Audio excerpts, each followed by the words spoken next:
Hello guys, I hope you all are doing well. In today's video we will be continuing our RD Dragon of Domination after 4 weeks. I hope you guys can forgive me for that. I'll make sure to update you guys before I go somewhere next time. Anyways, let's start. Issei was sitting on his bed, trying to fall asleep, but it was proving to be a difficult affair, his mind turning towards his plan with an annoying frequency, feeling constrained by its requirements. He was still in the early stages of it, and he needed to stay relatively passive for the first few months, at least until his new peerage get used to his constant presence, giving him the opportunity to walk around without getting instantly identified as a threat. But his dragonic instincts turned out to be a true inconvenience. He was in an unfamiliar residence with dubious security measures, and his instincts were begging him to secure it with the strongest spells available for him, to conceal it from anyone that might try to leverage his vulnerability. Unfortunately, doing so would reveal his hand prematurely and ruining everything he had been struggling for the last few months. A compromise, he decided as he stood up with a sigh. While he couldn't use his own spells to secure the building, there was no harm for him to patrol it as long as he made sure to stay hidden. Confirming the lack of threat with his own eyes would help him to relax. He took a deep breath as he focused on his magical signature, suppressing it to a degree that would avoid triggering any alarms, then stepped out of his room. The corridor was illuminated by flickering electric lights that strangely felt like torches, creating dancing shadows on the ornately designed walls, decorated opulently. Such a waste, he decided. If he had just a sliver of the riches that were represented in the corridor when he first discovered his sacred gear, things would have developed much easier. The lack of funds had delayed his plans quite a bit in the past when he was still weak, forcing him to focus on acquiring money instead of training. It was a pity that his acute need for money was a thing of the past. His new problems couldn't be solved by swiping a gold-plated lamp post.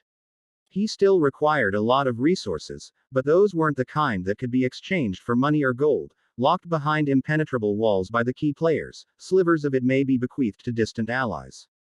Luckily, Issei recently moved to a point where he had the ear of one of the most prominent heiresses of the underworld, sister to the Lucifer himself. If all went well, he would soon have preferential access to one of the best vaults in existence. With that in mind, he ignored the rather pricey artifacts on the walls, and started walking. He allowed a thin layer of his magic to spread away from his body, allowing him to sense the people through the walls. He could sense Kiba in the nearest room, but he just passed the door without bothering to check the room. Issei could sense that he was alone, and he had no intention on peeking at another dude. There was no one else on the level he was in, but he could sense 3 more upstairs, and a complicated, but very interesting, magical seal on the basement. Most likely Ria's hidden bishop, he decided. During his research, he managed to discover that Rias has a bishop that she was forced to seal because of their powers, but that was the limit of the information he was able to acquire. Despite the temptation, he elected not to go downstairs to check. He wasn't a slouch when it came to warding, but he lacked finesse. His preference was either to bulldoze through them, or sneak inside without disturbing the defensive matrix. Unfortunately, neither of them was a good fit to discover the secrets of her bishop, who was protected by warfare-level wards.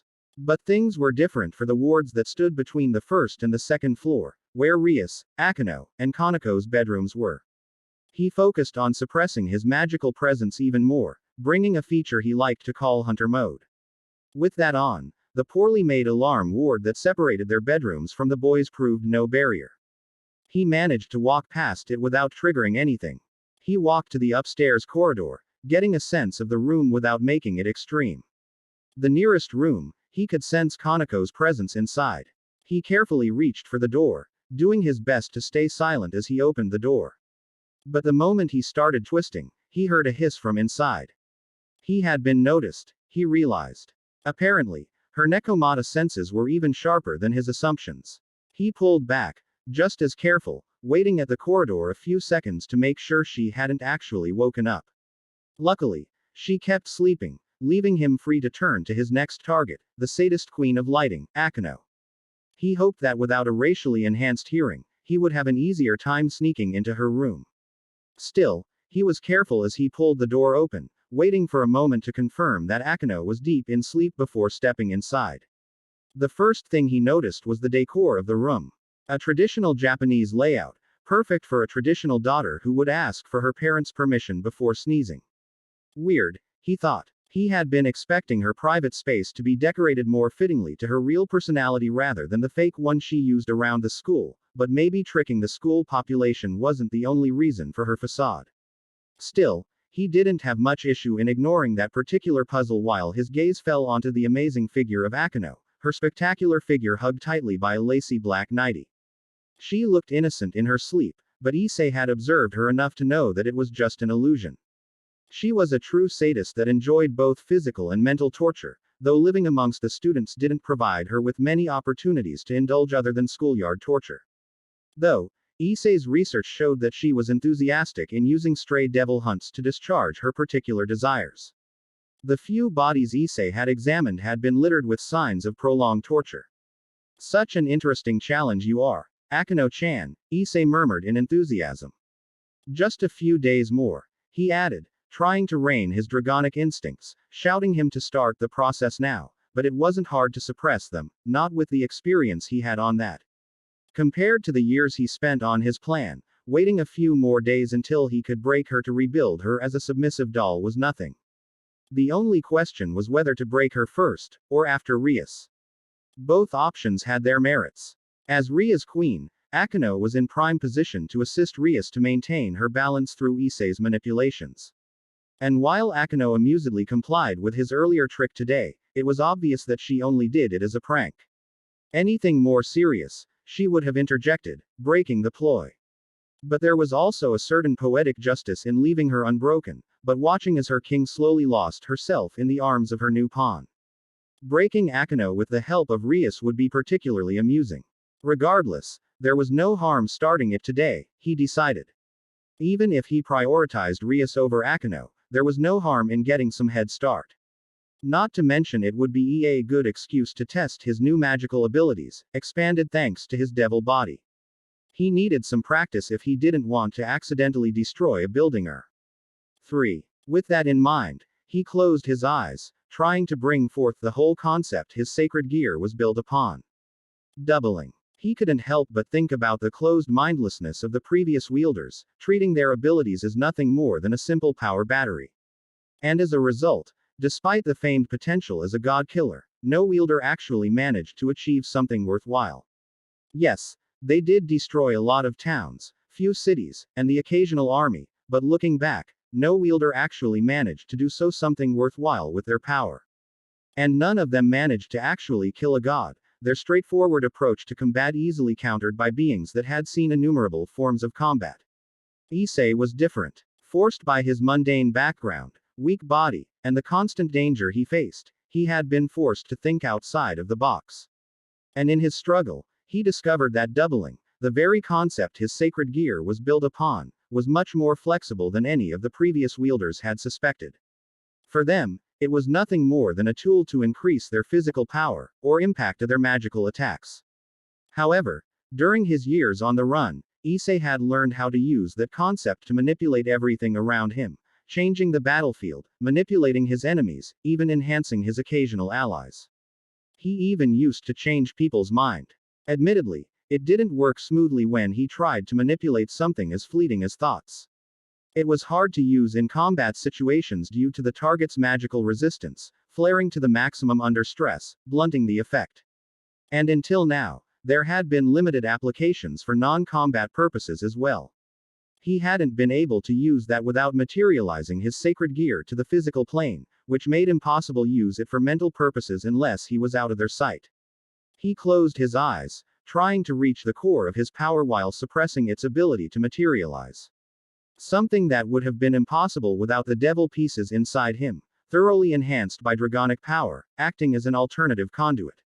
Even with that, pulling more than a sliver of power was impossible. But a sliver was more than enough for his purposes. Success! He gasped excitedly when he felt the rush from familiar energy filling his veins without the accompanying weight around his wrist. Then, he remembered where he was, and opened his eyes in panic, afraid he had woken up Akano. The scene that met his gaze validated his alarm. Akano was shuffling in her place, like she was about to wake up. Double, he murmured, more reflexively than anything. The spell, unshaped, was halfway leaving his control when he realized that his mistake. Strengthening himself would barely help him in the situation. In a last-ditch effort, he focused on his spell, trying to link the concept of doubling to the ephemeral concept of Akino's sleepiness. Then he held his breath, waiting. Akino continued shuffling, making him think that he was about to fail. He started to form an invisibility spell, hoping to hide from her gaze, when he noticed Akino's movements had ceased, and she was back to sleep once more. He was aware that he was very lucky. Speaking had been a mistake, though not as big as trying to use his sacred gear in a hurry. Casting a regular sleep spell would have been much better, but with his dragonic power already in his hand, his instincts were quicker than his reasoning. Luckily, it somehow worked, saving him from a total disaster. He turned his focus back to Akino with a relaxed sigh, who was hugging a pillow tightly against her chest, her amazing breasts trying to spill from her negligee. Even while sleeping, she was really sexy. Perfect, Issei murmured, feeling safe enough to speak now that Akino was under the throes of magically enhanced sleep, a prideful smile on his lip, enjoying his success of using his sacred gear to fuel his spell without a physical manifestation to fuel a relatively complicated spell. That had so many possibilities. And no time like the present to test them, especially with such a convenient testing dummy. Once again he gathered his dragonic power. The target still the same, so was the spell, but the objective was different. This time, her arousal was on the crosshair. Akino started shuffling once more, but this time, it brought satisfaction rather than panic. Since Issei was sure that the spell to keep her asleep would hold, he had no complications about leaning back, enjoying the way her negligee ridden up, revealing her smooth thighs, plump enough to tempt him to take a quick bite, or better, deign the surface with a stiff spank. Much to his disappointment, such a physical involvement was not an option, but luckily, it wasn't the only way Issei could mess with her further. He cast several more spells on her in rapid succession, most of them trying to stroke her arousal further, some to enhance the pleasure she would feel from her own touch, while a few of them slated to make sure she stayed asleep. Then, Issei leaned back, wanting to enjoy the show that was about to start. The results were lackluster at first, causing her to turn in her bed like she was uncomfortable. But Issei knew better, so kept his position. Soon, Akino pushed the cover, which was barely covering her body in any case, with an errant kick, providing Issei with the endless expanse of her sinfully delicious legs. The pillow that she was holding against her chest was the next one to go, sent to the floor with a negligent push as she started to warm up. Issei was very familiar with the signs of arousal, which was increasing every time she twisted and turned, her skin rubbing against the linens of the bed, the sensations enhanced by the spells. After a while, her hands joined the fray, landing on her cleavage, searching for a zipper that didn't exist to reduce the heat. But in their unsuccessful search, they ended up caressing the soft skin of her breasts quite a bit, enhancing her arousal even more, enough to force a gasp through her ruby lips. But it was just a bite of appetizer in a true feast, Issei realized soon after when she started to search more pleasure. Her hands slid lower a bit, which easily pushed the chest section of her nightwear down, giving Issei a view of her spectacular breasts. Issei could feel his mouth watering at the sight, and his pants getting tighter. Soon, her fingers found her nipples, caressing them softly, forcing beautiful gasps off her lips. He felt disappointed for a moment when one of her hands slid away, but it left its place to excitement when her hands landed on her legs, slowly dragging down her negligee up, teasing even in her sleep. Soon, it was high enough to reveal a very interesting secret. Apparently, Akino preferred to sleep without panties. He shifted the position of his chair a bit, trying to get a better view of the more interesting part of the show, just in time to see her fingers clamp around her clit, every repeat bringing another dash of pleasure, her moans getting louder and louder. Her other hand sank into the supple flesh of her breasts in an effort to enhance her pleasure further. There was a limit to Issei's patience, and it was coming very quickly. He decided to take a few precautions to prevent a disaster first, casting an alarm spell to alert him if someone comes near. The second thing he focused on was his pants, pushing them down to reveal his shaft. It had been getting very uncomfortable in them, and since it was out, there was no harm to wrap his fingers around it for a couple of pumps just to relieve some of the temptations he was feeling. Predictably, it didn't really help, especially when her legs widened open to give him a perfect view, and the way two of her fingers slid inside with a corresponding increase in her moans made the situation even more tempting. Issei wished that she was awake, which would make the situation even better, but unfortunately, it was too early to push to the things to such a level, and he didn't want to do anything more in her unconscious state. It wouldn't have been fun. With a disappointed sigh, he pulled his pants back on and left the room, leaving Akano alone in her unconscious masturbation, trying to console himself with the success of his experimentation. A slight concern about doing a bit much during his evening visit had passed Issei's mind as he took a seat on the breakfast table, which he shared with Rias and Akano, the latter with a mussed hair and slouched shoulders, clearly short on sleep. Either his spells were rather damaging on her sleep quality, or she had woken up as the effects of the sleep portion disappeared before the arousal part, and found herself battling with raging arousal for no reason. Did you have a good night's sleep, Akano-chan? Rias said, clearly concerned. Akano just shrugged, saying nothing. Maybe you should skip the first 2 classes to get some sleep. You know how President gets when we skip class, Bucho, Akano murmured, her eyes on the table, looking exhausted enough to make Issei feel a speck of guilt. Not in an amount to really change his mind about anything, of course, but enough that he took a couple of from the number of spanks he would make her suffer when he finally took the full control of Ria's peerage. Don't worry about her, Akano-chan. I'll talk to her, you just go and catch a couple hours of sleep. Thanks, Bucho, Akano murmured, then turned to him. See you around Issei-kun, she added, and then left the room, too exhausted to add her trademarked swing to her hips. So, Rias-san, Issei started, only to be stopped by a glare from Issei. Sorry, Bucho, he corrected with a fake apology. Is there anything else I need to be careful around the school? Just try not to anger Sona-chan, Rias said. She will be extra strict on you now that you're a part of my peerage, and it's best if we don't have any reason for conflict. Why, are you guys enemies or something? Issei said, trying to look concerned. Rias waved off his concern with an amused smirk. No, we're firm allies, but sometimes Sona could get a bit strict, and it's best if we don't give her any excuse. I see, Issei said, focusing on his breakfast, other than occasional appreciative glances he sent towards Ria's chest, lingering just enough to be caught by her, causing her to blush. He had no doubt that, if it wasn't for their earlier encounter, she would doubtlessly enjoy his focus. He kept silent until he finished his breakfast. So, Bucho, are we going to have another training session for my sacred gear before the class? Another session? Rias suddenly stammered, making Issei struggle to keep his smirk hidden. For a supposed naturist, she was having too much trouble showing her body. The loss of control must have affected her even worse than Issei had first thought. Isn't it a bit early for that? If you think so, Issei said with an unconcerned voice. It's not like we're in a hurry to increase my power. I have no problem hiding under the wards for a while to avoid those fallen angels, he commented, making an obscure reference to Ria's upcoming engagement, one that he was supposed to be unaware of. Maybe a quick session is not a bad idea, Rias said. Excellent, Issei thought as he stood up, curious how far he would be able to push his so-called master this time.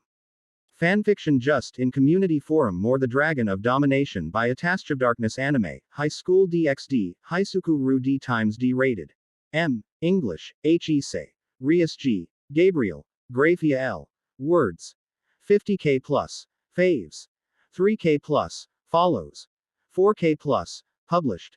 February 21, 2019 updated. August 21, 2021 711 Chapter 5 For a moment, Issei said nothing, preferring to watch as Rias locked the entrance of the room with a couple of spells, far stronger than what was necessary to warn an accidental visitor, revealing the pressure she was in.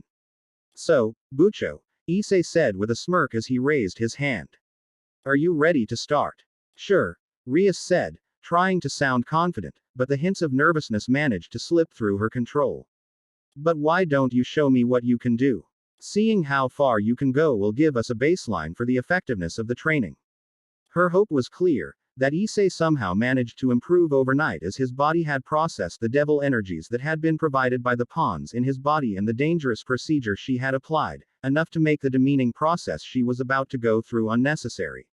Issei had no intention of allowing an easy escape after sinking his talons, but giving her some hope would make her impale deeper into the situation in her own volition. Something that Issei aimed to realize literally as well. He pushed a concentrated expression on his face, creating a show from the struggle he was supposed to feel. Then, he partially materialized the twice critical form, bathing the room under a crimson light. Come on, Issei-kun, you can do it, Rias cheered. He chose that moment to materialize it, though he kept it only for a few flickering seconds. Not bad, she murmured, failing to hide her disappointment at his lasting power. Issei acted unaware of her mood shifts, and walked towards her until the distance between them was less than a step. But Rias didn't look alarmed until he brought his hand towards her chest. What are you doing? She stammered, taking a step back. Issei didn't wait to take another step, once again dwindling the distance into nothing. I'm helping you to prepare, Bucho, he said with a smirk. It's the gentlemanly thing to do.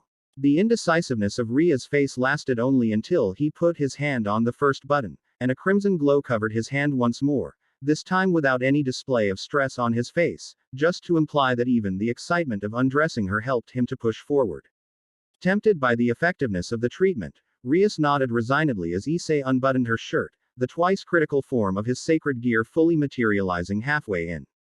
He didn't break the stride, and continued unbuttoning her shirt, revealing her bra underneath. Her bra was, without a doubt, magically enhanced, as there was no way that that fragile-looking congregation of lace and strings would be able to hold her incredible bosom under control, which was straining against the unfair prison it had been put in. He placed his left hand on the firm yet supple surface of the said bosom, enjoying the sinful sensation it brought, while his right hand continued removing her remaining buttons, and soon, her shirt fell to the side. With her upper body open to his ministrations, his gauntleted hand joined the game, dancing over her smooth stomach, tracing the lines of her body. The expert, measured dance of his fingers over her body didn't exactly fit into his role as the overenthusiastic pervert, but he trusted his luck enough to bet on the fact that Rias wouldn't notice that particular bit of inconsistency. Not when she was starting to get distracted by the said treatment. The first sign of it working was a soft moan, which she converted into a cough hurriedly. The second sign was the removal of her shirt, without requiring a prompt from his side, even.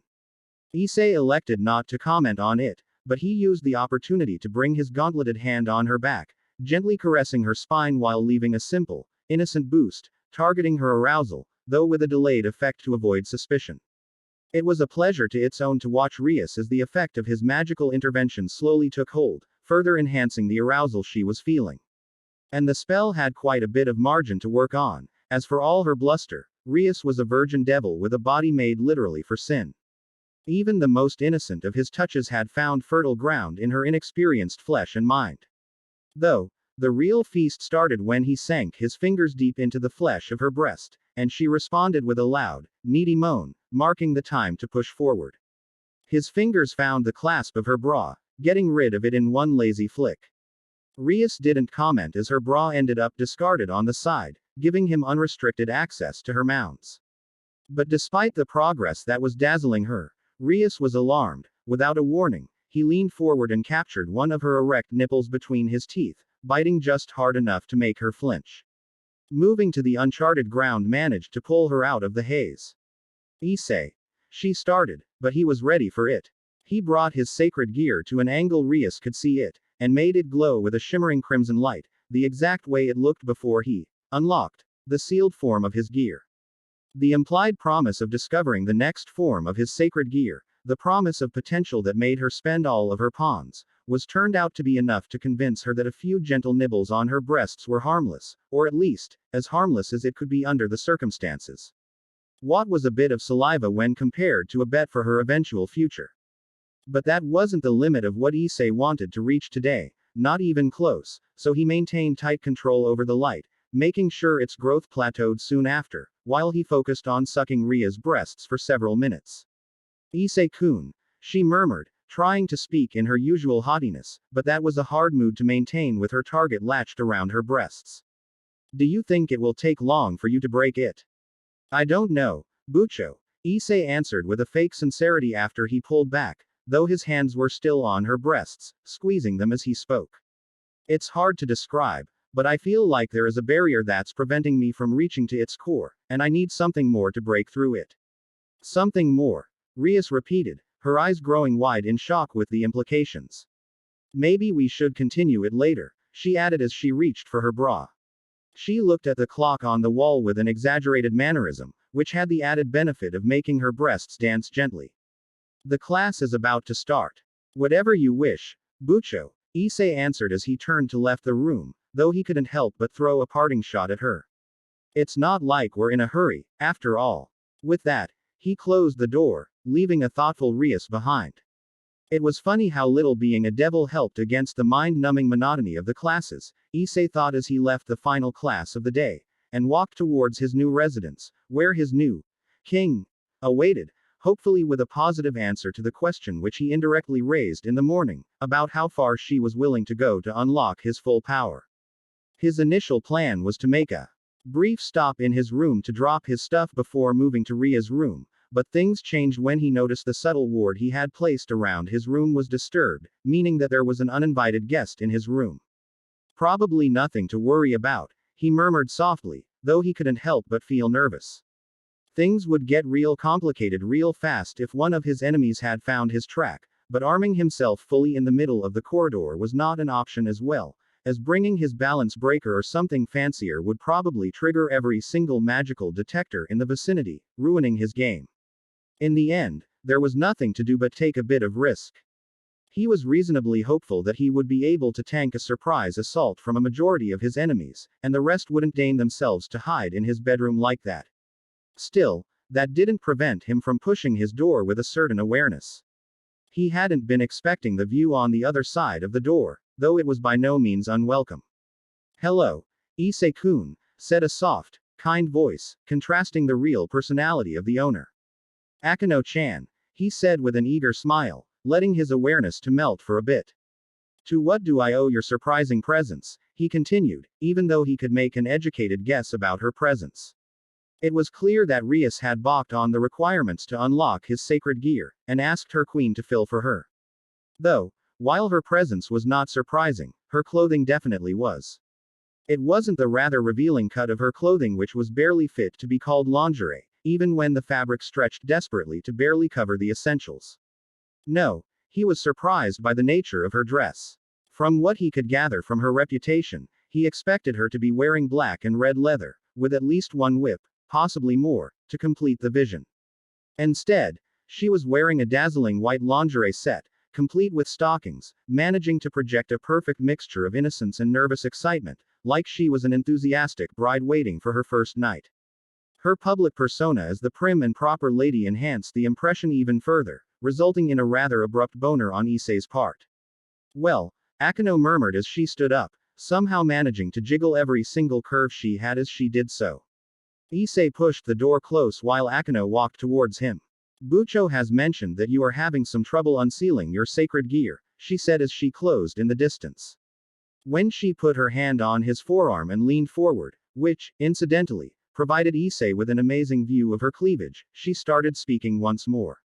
Why don't you show me? Issei said nothing, just raised his right arm and brought the twice critical on the surface, with a pale crimson glow to indicate the possibilities.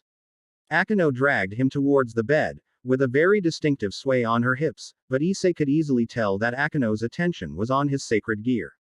So, you're having trouble getting your sacred gear up, Akano murmured, though she didn't bother to hints of disdain in her tone, relying on her near nakedness to make him miss the undertone. Admittedly, not a bad assumption, as she had a body that would have distracted him easily if he wasn't extremely alert.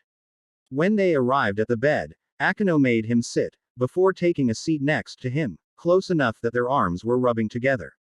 That's the problem, Issei said, ignoring the dig for the moment, though taking note to make her pay later.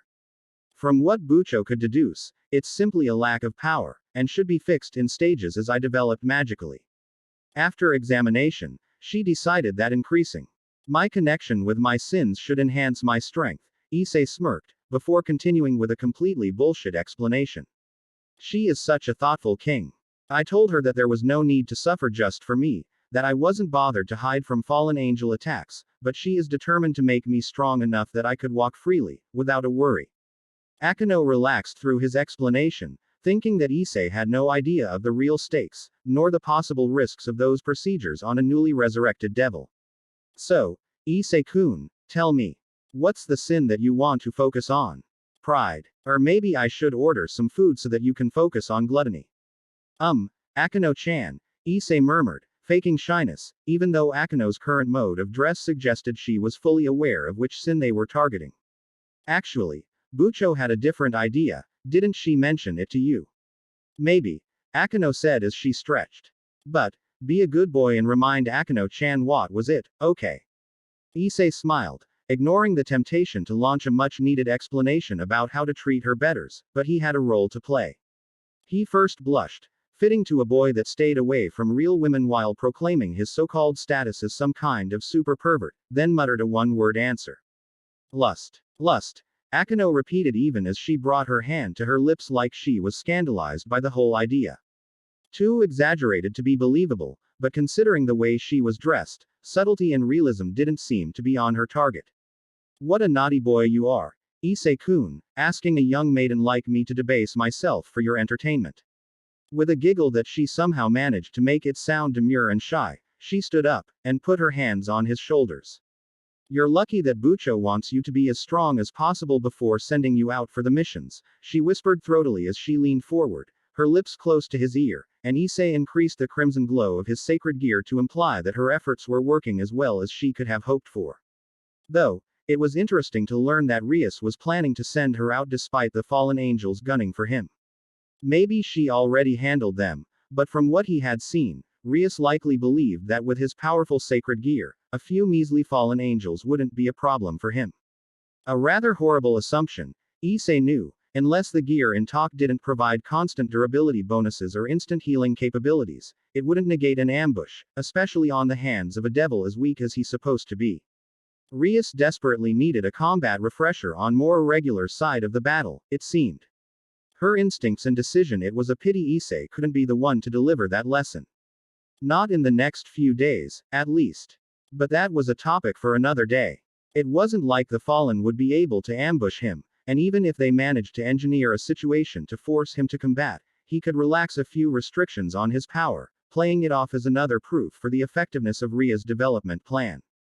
But it wasn't fair to Akeno to be bothered with such boring details while she was doing her best to make him relax. He turned his attention to her, who was walking towards the desk, where an old-style music player had been placed in his absence. Akeno sent a smirking glare towards him as she raised the needle, then dropped it on the spinning vinyl. When she traversed the distance once more, a sensual beat of the music accompanied her. Come on, Issei-kun, Akeno moaned as she danced with an erotic sway that managed to make his pants uncomfortably tight. Show me just how strong, how manly you are, show me your power. Issei let the glow of his gauntlet intensify, but not enough to suggest that she was on the cusp of victory with just the preview. She sent a disappointed glare towards his gauntlet, clearly unsatisfied by the reaction she had earned, but thankfully, her dedication to her king was stronger than her annoyance. Following the insidious rhythm of the music, she started swaying in front of him. The setup she had created was obviously inspired by a private dance room. Issei wondered the flexibility of the no-touch rule. He reached forward to cup her breasts, but only to receive a small lightning bolt on the back of his hand, one that would have hurt quite a bit if he had been as weak as he played to be. Respect the rules, she said with a smile. It wasn't a gentle smile, with hints of her sadism peeking through. Still, it only added to her sexiness, so he had no complaints. Watching only, Issei repeated with an exaggerated disappointment while giving his best kicked puppy look. In her eyes, he could see the disregard she felt towards him was intensifying, disgusted with his weakness, which was intentional. Less respect she had towards him, less she would pay attention to his actions. It was important because, unlike Rias, Akeno had a more grounded way of assessing reality, making her marginally harder to manipulate. Luckily, he had plenty of time to teach her. Exactly. Unless you can prove that you deserve more, of course, Akeno added, managing to keep her disinterest away from her voice. She sent a pointed glare towards his gauntlet, hoping that the implied promise would push him enough for a breakthrough. Initially, his intention had been to make Akeno work hard for revealing the achievement, but her boredom was strong enough to make him revise that plan. Since it would be hard to acquire Akeno before he could reveal his real power, why shouldn't he use the opportunity to increase his hold over Rias? Meanwhile, Akeno placed her feet on his erection, tracing his zipper with her toe until she could take a hold of it, then gracefully pulled her foot back, revealing his shaft in the process.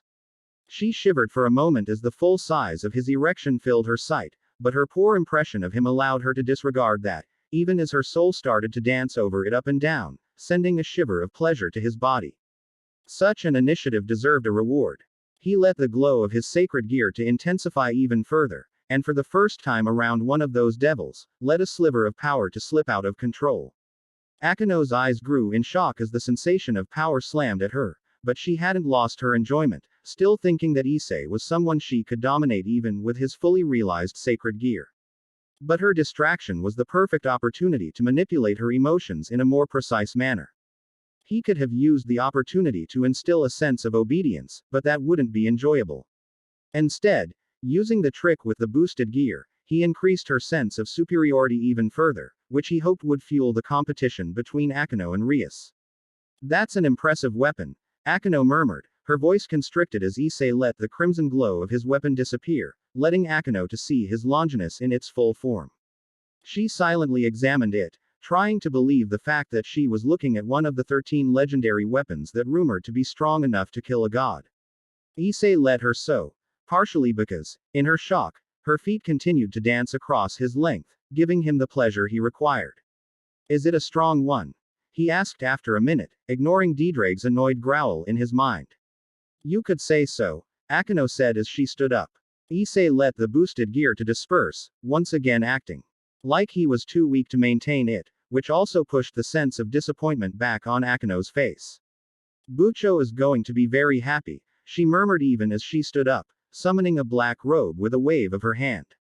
Sleep tight, Issei-kun, she said with a smirk as she closed the door behind her, unknowingly earning yet another punishment for her name, to be delivered in a not too far future. He dressed down to his boxers, then started waiting, knowing he would have another guest in a few minutes. When a hesitant knock reached his ear, he didn't need to be an oracle to know the identity of his unannounced guest. Fanfiction just in community forum More the Dragon of Domination by a Task of Darkness anime, High School DxD, Haisuku Ru D times D rated. M. English, H. Issei. Rias G. Gabriel. Graphia L. Words. 50k plus. Faves. 3k plus. Follows. 4k plus. Published. February 21, 2019 updated. August 21, 2021 711 Chapter 6 When Issei invited his surprise guest inside, he wasn't exactly surprised when the said guest had a distinctive crimson hair. I hope I'm not disturbing you, Issei-kun, Rias said with a tone that clearly attempted to be calm and collected, but her excitement was too obvious to hide. She was wearing a skirt-blouse combo that would have been modest on anyone without her supernaturally supple curves, her obvious lack of bra pushing the impact even further. Not at all, Bucho, he answered. Nothing that couldn't be delayed for a few minutes, at least, he added, shifting a bit to make it clear he was talking about his raging erection, left unattended by Akeno after her success. I see, Rias said, unable to control her blush, suggesting that her previous exposure failed to create the necessary impact. How can I help you, Rias-chan, he said, sneaking a more familiar way of speaking to leverage the opportunity. Or is it just a social visit? Akeno dropped by to mention that you had a breakthrough on your sacred gear, she mentioned, her excitement laced with annoyance. The reasoning was equally obvious based on the words she stressed. His ploy of annoying her through jealousy seemed to work well. Yeah, Issei said even as he leaned back a bit, which enhanced the pose of his manhood, barely contained by his boxer. It was a fleeting thing, but it felt powerful. What it is exactly, she is not sure, Rias said. It's better if I examine it before we can talk about the details. Can you summon it again? Issei nodded, but once again, rather than materializing it completely, he summoned its sealed state, but with a slight red shine that suggested an unlocked potential. Sorry, Bucho. It seems that I'm exhausted a bit. The first time took quite a bit from me. Maybe we can try in the morning instead. It was a very reasonable request. Sweet and understanding on the surface, but he only suggested that because he knew she wouldn't take it. With both Grimoire and Fennec's families trying to push her wedding closer, before Rias could put together a decent peerage to give her a fighting chance through a rating game, every day was important to her. Thanks for offering, Issei-kun, but we might try to bring it to surface if you're willing to work through your exhaustion, she said, taking a step forward as she explained, which drove her skirt up in a way magic was definitely involved, high enough to give a hint on the color of her panties before sliding back. A nice view, one that didn't make it a struggle to maintain his pervert role. Being flashed by a sexy devil was not exactly a huge sacrifice. Whatever you wish, Bucho, he said. Deciding to leverage their closeness, he grabbed her arm and pulled her on his lap. She yelped in panic. What are you doing? She called, trying to pull away, but his grip didn't allow her to do so. You're going to examine the gear when it appears, so I decided to keep you close, he explained, hiding his smirk taking all of his efforts. But if you can't handle doing as much as Akeno-chan. No, that's okay, Rias answered hurriedly, cutting him before he could even complete his sentence, her attitude transformed completely. Issei smirked, amused by the ease she was being manipulated, perils of a sheltered life. She was lucky that she had fallen into his trap rather than any other devils, as Issei had no illusion of how cruel and vain that they would have been in his place. If you say so, Bucho. I don't want to make you uncomfortable. Of course, that would have been more convincing if he hadn't already pulled her on his lap while he was wearing just boxers, but that worked well. But you need to sit facing towards me if you are willing to completely repeat Akeno-chan's effort, he added, telling a small white lie, betting on his assumption that Akeno wouldn't go into details. Rias said nothing, just kept her position, trying to decide. A warning was needed, so he reduced the glow of his sacred gear, giving her a wordless reminder of what was needed if she wanted to see the true form of his sacred gear. It managed to break her concerns. She stood up for a moment, and when she sat back on his lap, her legs were parted, her eyes close to his. Her skirt rode upward enough to give a glimpse of her panties. Issei let the glow intensify, suggesting that she was on the right track. Rias opened her mouth, about to say something, but only a yelp escaped her mouth when Issei grabbed her bottom and pulled her closer.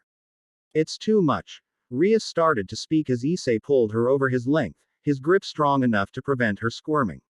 He was using more strength than it should be possible for a newly raised pawn, but he was willing to bet that Rias would miss that particular fact at the excitement of the moment. The reason, he finally allowed the boosted gear to appear in front of Ria's eyes. It's a Longinus, Rias murmured in a fascinated voice. I'm so lucky. It was true, but in a direction that she had no idea, but Issei didn't bother to inform her that, not when she was going to learn that the hard way in a couple of months. Do you want me to keep it active, to see how long I could maintain it? Issei said, his tone as clinical as he could manage, trying to make her miss the fact that she was still on his lap, giving a pleasurable treatment to his shaft. That would be useful, Rias said distractedly, paying too much attention to the presence of the Longinus on his hand to actually consider the implications of her permission. Issei was ready to remind her, however. He used his gauntleted hand to grab her blouse and pull down, harsh enough to rip the magically reinforced fabric. His lips were already around her nipple, giving her an intimate massage when she recovered enough to make a comment, her retreat still cut by his other arm. Issei-kun. She started, but he chose exactly that moment to use a boost to increase the sensitivity of her nipples, timing it perfectly with a bite to her soft flesh. Her words disappeared into a pleasure-filled cry, under the assault of an unexpected rush of pleasure, something her devil nature left her ill-prepared to resist. He continued licking and teasing while she tried to catch her breath. Issei. She tried to repeat, only to receive the same treatment once more. This time, he pulled away from her glorious breasts. His new king had a lot of faults, but none of them was about her body, a statement that was especially true for her breasts. They were amazing, like they were sculpted by gods, perfectly shaped, with just the right amount of bounciness. Their natural sensitivity was just the icing on the cake. I need your assistance to keep it up, Bucho, he said calmly, like he was commenting on the weather. I could already feel slipping away, he added, this time with more urgency, adding a dull red glow to the gauntlet as a warning. That glow convinced Rias to give a subtle, almost non-existent, nod, based more on surprise than logic, but it was enough for Issei. His lips clamped around her nipple, continuing her treatment.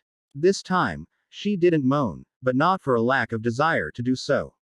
From the corner of his eye, he could see her biting her lips desperately, trying to contain it. He decided to give her a bonus, and presented his gauntleted hand to her, allowing her to examine it.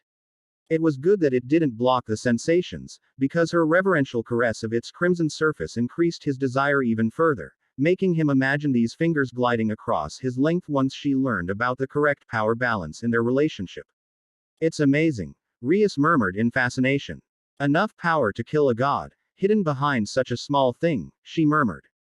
In another position, Issei would have explained the rather exaggerated reputation of the Longinuses as god killers, as, during their history, many owners bought the hype and challenged gods, but only a handful of gods ever fallen, all minor deities, and scores of bearers had fallen in exchange. And boosted gear and divine dividing were particularly infamous on that, usually infecting their wielders with the arrogance of a dragon. But he wasn't idiot, so rather than spinning a lengthy explanation, he continued, leaving a trail of kisses and bite marks over her breasts. He also slipped his hand underneath her skirt, testing the softness of her derriere to compare against her breasts. The verdict favored the latter, but it was a close call.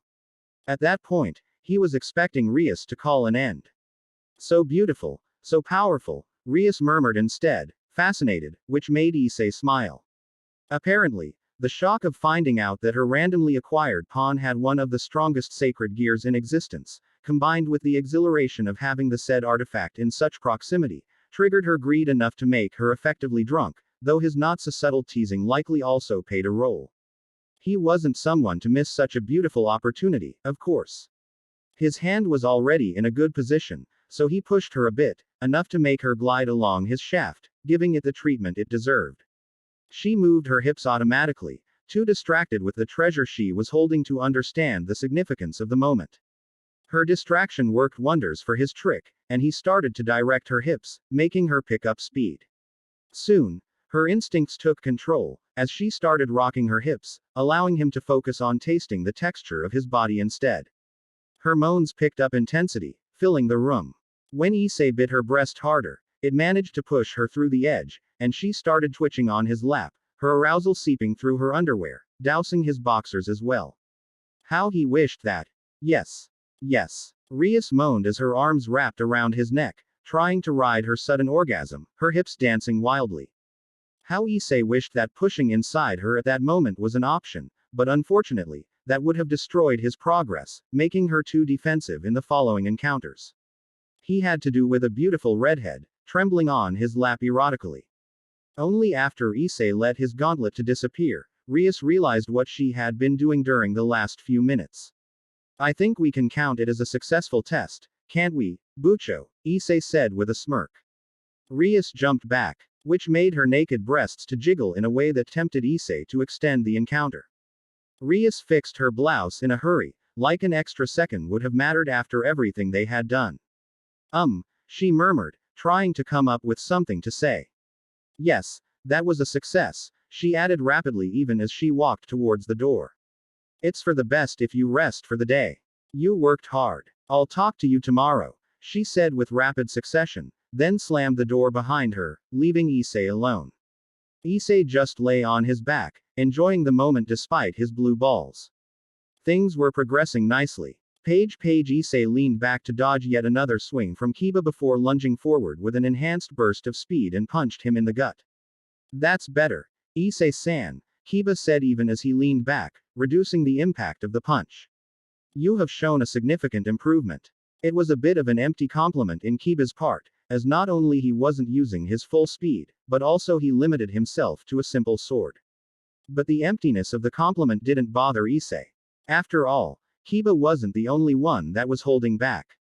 The aim of the session was to show some improvement in his capabilities, enough to convince Rias about his ability to handle missions on his own, while leaving enough need for repeated sessions to increase his raw power further. Strictly speaking, missions weren't a necessity, but staying cooped in a building for weeks didn't appeal to him. Thankfully, as the wielder of the boosted gear, he had a lot of leeway on sudden power spikes, especially with the supplementary training he was receiving from his king to increase his base power. How was it, Bucho?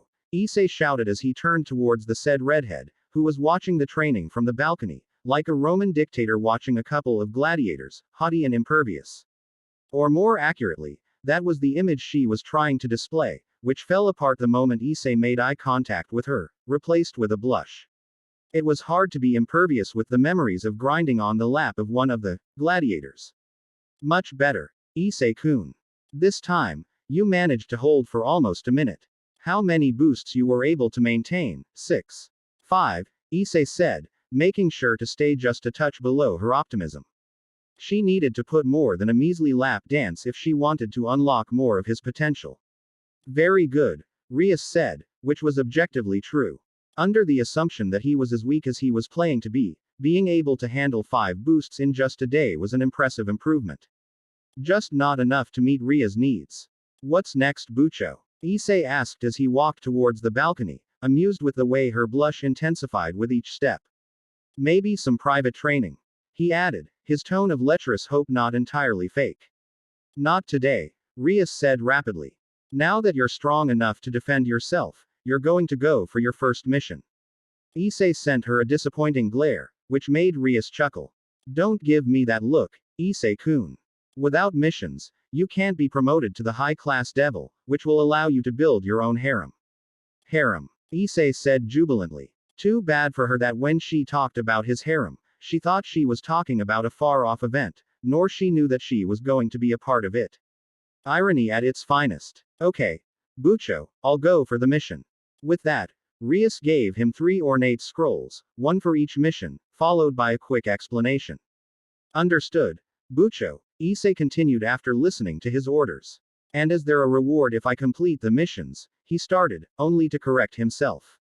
Sorry, remedial training. Only if you complete all 3 successfully, she answered. All right, Issei said before stepping onto the teleportation circle, followed by a flash of red that carried him to his first destination. He could also feel another magical presence teleporting with him. Rias had sent her familiar to observe him, which was a sensible thing to do with the fallen angels around. The first 2 missions, he completed in less than an hour. They were even more boring than he had expected. 1, he helped an old lady to find her cat, while he helped a nerdy boy to defeat a particularly hard level in a computer game, each with a pitiful amount of conceptual energy in exchange, not enough to help even if he had been as weak as he had been acting. But when he teleported to his 3rd destination, he was met with the promise of things getting interesting. He was in front of a small house with a garden, which looked completely ordinary. A thick smell of blood hit his nose, one that was laced with pain. The easiest thing would be to alert Rias through her familiar, but that would mean losing the opportunity to have fun. He wasn't going to miss the opportunity to blow some steam. With that in mind, he knocked on the door, which moved the moment he touched, cracking eerily. In front of him he could see a bloodied footprint, but nothing else. He snorted in amusement. Someone had done their best to make it look like a scene from a horror movie, but had overdone in their enthusiasm. When he walked inside, the first thing he saw was his supposed contractor, hanging from the ceiling, bleeding profusely. He was still alive, because the contract was still active, but he had only seconds. In a moment of mercy, Issei gave him a vitality boost. The poor bastard had done nothing other than stepping into the path of the wrong person, which was a pitiful way to die. He could see 2 others in the room, cloaked in magical shadows, which paradoxically, gave a feeling of holy magic, perfect for hiding from a low or mid-class devil. He examined them from the corner of his eye, not alerting them to the fact that they were being observed. One of them was a man of medium height, dressed in an exorcist's garb, holding a light-infused sword in his hand. But his excited tremble, and the expression of ecstasy on his face, which wouldn't be amiss on the face of a particularly amoral devil, suggested Issei that he was about to deal with an extremist. But his interest was grabbed by the other figure, a small, blonde girl dressed as a nun, whose face covered with tear tracks, and several bruises with handprints, suggesting particularly hard punches and slaps. Her eyes were wide as she examined Issei, her expression of mercy fit to a saint. Wasn't that interesting? Issei thought as he took a step forward. A beautiful nun that was willing to suffer to protect a devil and his summoner. The exorcist dashed forward silently, his blade ready, but he was aiming to Issei's leg, which, even with a holy sword, wasn't a hit that would kill Issei, telegraphing his intention to play with his prey. But what surprised him was the shout of the blonde nun. Devil-san, be careful. Issei was initially aiming to take a glancing hit, to play along with the exorcist's intent to torture a bit before turning the tables. But he decided to use that alert for an excuse to dodge. You shitty devil lover. The exorcist shouted in anger as his swing missed. No wonder church had kicked you out. Heretic. With that, he turned his back and lunged towards the nun, ignoring Issei for a moment, with a move that would have killed the girl, if Issei hadn't jumped in between, deflecting the holy sword with his sacred gear. The girl let out a panicked cry, which disappeared in the exorcist's angry bellow. And now a shitty devil is defending an excommunicated nun. What is this, a sitcom? The exorcist shouted. He swung his sword once more, this time much faster. Issei deflected it once more, but this time, receiving a deep wound. Ria's familiar was still watching, so he needed to keep his abilities believable. And giving the psycho-exorcist an impression of weakness would be amusing, especially when he pulled that particular rug under his feet. If you know any healing magic, help him, Issei said, gesturing the man that was hanging from the ceiling. He could keep him alive with his boosts, but more he used it, more suspicious it would be. Don't you dare, you shitty nun. The exorcist shouted, but the nun ignored that, dashing towards the victim bravely. Once again, Issei moved in between, moving even faster to match the speed of the exorcists, mimicking another boost, pushing the attacker back, receiving another wound in exchange. The mission held another surprise for Issei. When he ordered the nun to heal the victim, he was expecting an emergency spell that reduced the blood flow enough to stabilize him, not a flash of light that cured the victim's deadly wounds in a few seconds, not even leaving a scar. Such an interesting development made Issei change his plans. Initially, he was planning to play with the exorcist for a while, assuming it to be the height of the entertainment, but the prodigious healing ability the excommunicated nun showed changed his mind. So, when the exorcist attacked her once again, trying to bypass Issei, he let the exorcist to succeed, only to put himself between him and the girl at the last second, the sword impaling him through his stomach, which was only possible because he discreetly boosted the sword, to make a good showing. Otherwise, even with his devil vulnerabilities, a low-grade holy sword wouldn't have broken through his natural defenses. A holy sword, boosted several times with Issei's own power, was nothing to scoff at. It actually hurt him quite a bit. In return, Issei put his gauntlet through Exorcist's heart, smirking darkly at the surprised expression on his face.